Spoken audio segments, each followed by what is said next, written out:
What is up guys, welcome back to the channel. This is Dr. Hammerstack, and as you can see here, I have the Galaxy Note 20 Ultra. This has been my daily driver for the past 1 month or so, and I feel like this is a good time for me to give you a nice review. So overall, I'm going to say that this phone is really good with one major exception. And no, it's not about the same crappy Exynos 990 you're going to get over here, the same one that was on the S20 series. You guys have seen the video about the S20 Plus. Overall, such a good phone, but with that Exynos chip, it made the whole experience very bad. And the fact that, people in the US and Korea are getting the Snapdragon 865 Plus, you're gonna get this Exynos 990 over here, the same one again. And they didn't even bother giving you like a 991 or 992. Initially, it did kind of annoy me, but after a while, I would say that I was very impressed with Samsung, making this chipset a bit better than the S20 series. Like, they managed to improve its thermodynamics a little bit, I would say, and its whole efficiency on a day-to-day basis, going through social media, checking out my emails, just using this phone in general. It did not give me much heating problems as it did on the S20 series, and I would say maybe with future updates they will improve this phone, and overall I'm just going to give this a good pass.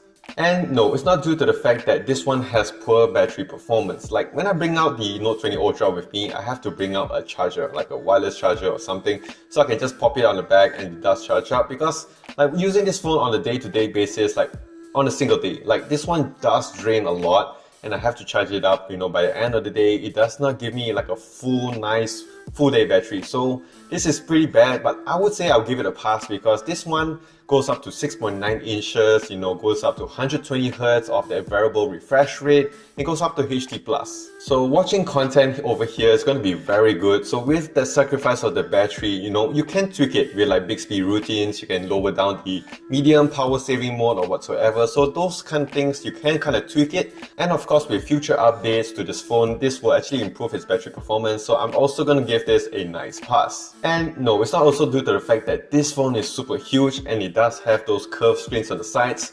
Overall, I would say that, using this phone like on a day-to-day basis, you gotta use it with two hands. Like, using it one hand is pretty impossible.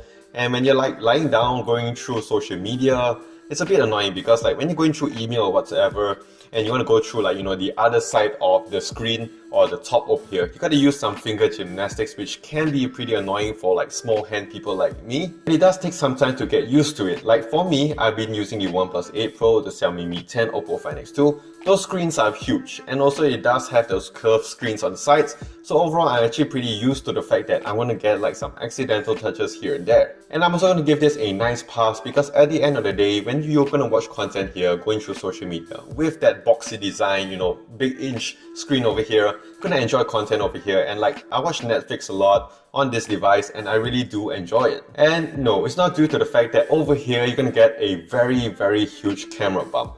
Like this one here, when you take it out of the box, you're going to immediately notice it. And when you're going to put this down on the flat table, you might be worried that you're going to scratch the camera glass over here. So it's a bit annoying. I'm going to give this huge camera bump a pass because at the end of the day, I'd rather have a huge camera bump than a huge phone at the back over here. And the fact that over here you have a very nice camera setup. You have flagship level. You're going to get 50 times zoom. You're going to get the 108 megapixel sensor. So I'm going to give it a pass because at the end of the day, like I said, you're going to get nice shots. You're going to take nice videos. You show this off to your friends. They're going to be super impressed and they're going to forget about that huge camera bump. So the major issue I have with the Galaxy Note 20 Ultra is the fact that they do not give you a phone case. I mean, like, what the hell, Samsung? I'm paying $1,300 for this. Regardless of where you're from, what currency you're using, this is a very expensive phone for like an average user like for myself and you. So it does not bond well with me for the fact that they do not give you a phone case that costs like what, $1, $2.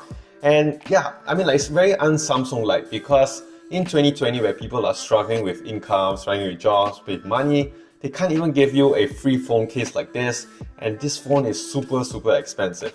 Like if you see with the S20 series, it started off with $1,000. With the Note 20, you get the Note 20 which costs $1,000, and the next upgrade is this one over here, the Note 20 Ultra, $1,300.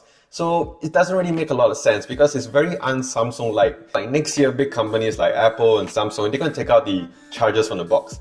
This year, they already started taking out the phone cases. I mean, like, by 2022, what else are they going to take out? And also, if you couple the fact that, you're going to get Exynos 990 with this, you're not getting the Snapdragon 865 Plus, such a big camera over here, and so on, and they don't give you a phone case, really, yeah, it's pretty annoying for me. So that is it. This is the review of the Galaxy Note 20 Ultra. Overall, such a good phone, but at this price point, it's really hard to recommend to a lot of people. Of course, these are just my opinions and thoughts. Do leave a comment down below what you think about the Galaxy Note 20 Ultra, the price, the specs, and whatever so on. Just let me know how it is for you guys and how you think the price is at $1,300 bucks. So if you did enjoy this video, do click that like and smash that subscribe button down below for more videos like this in the future.